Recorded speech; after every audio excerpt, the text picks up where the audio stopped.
फिर किसानों का एमएसपी पर नए कानून और दूसरी मांगों को लेकर प्रदर्शन जारी है। देश में किसानों को उनकी फसल का सही मूल्य दिलाने के लिए नया एमएसपी कानून बनाने को लेकर किसान संगठनों और भारत सरकार के बीच 3 दौर की बैठक के बाद भी गतिरोध बना हुआ है। लेकिन एमएसपी पर कानून बनाने के रास्ते में कई अड़चनें हैं। देखिए हिमांशु शेखर की यह खास रिपोर्ट। फसल के सही मूल्य के लिए नए एमएसपी कानून और कई दूसरी मांगों को लेकर शंभू बॉर्डर से लेकर जंतर मंतर तक विरोध प्रदर्शन हो रहे हैं।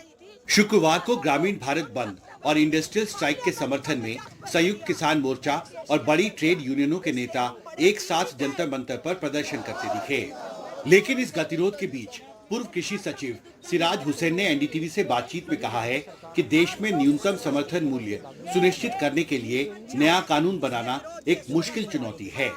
उनके मुताबिक एमएसपी की लीगल गारंटी देने में 4 मुख्य अड़चनें हैं।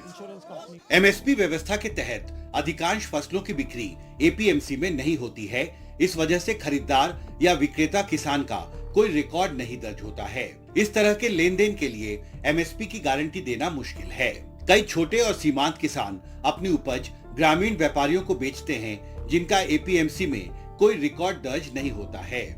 जब सबसे ज्यादा अनाज बाजार में आता है तब उसकी कीमतें सबसे कम होती हैं। इससे निजी व्यापारी को लाभ होता है, इसलिए वो एमएसपी की किसी भी कानूनी गारंटी का विरोध कर सकते हैं। 2018 में महाराष्ट्र में इस व्यवस्था को बदलने की कोशिश सफल नहीं रही।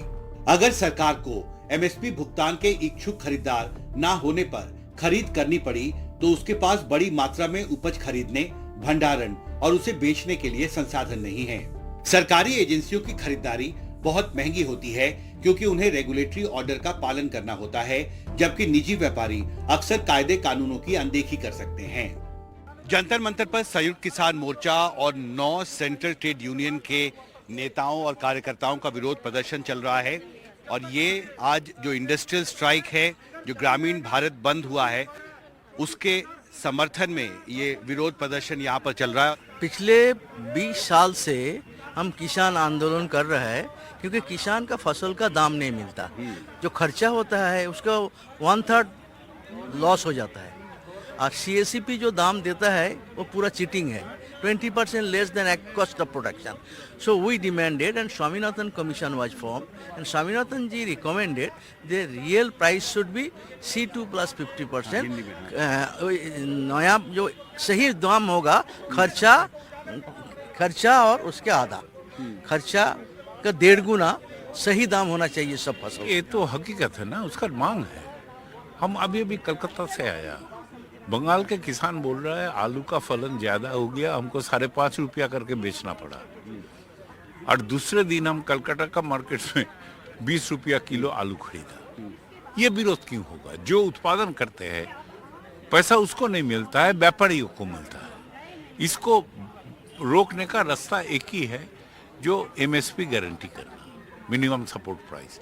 और ये जरूरी है इसीलिए जो कृषि का खास करके फूड ग्रेन्स का उत्पादन को बरकरार के रखना का देश के फूड सिक्योरिटी का समस्या है।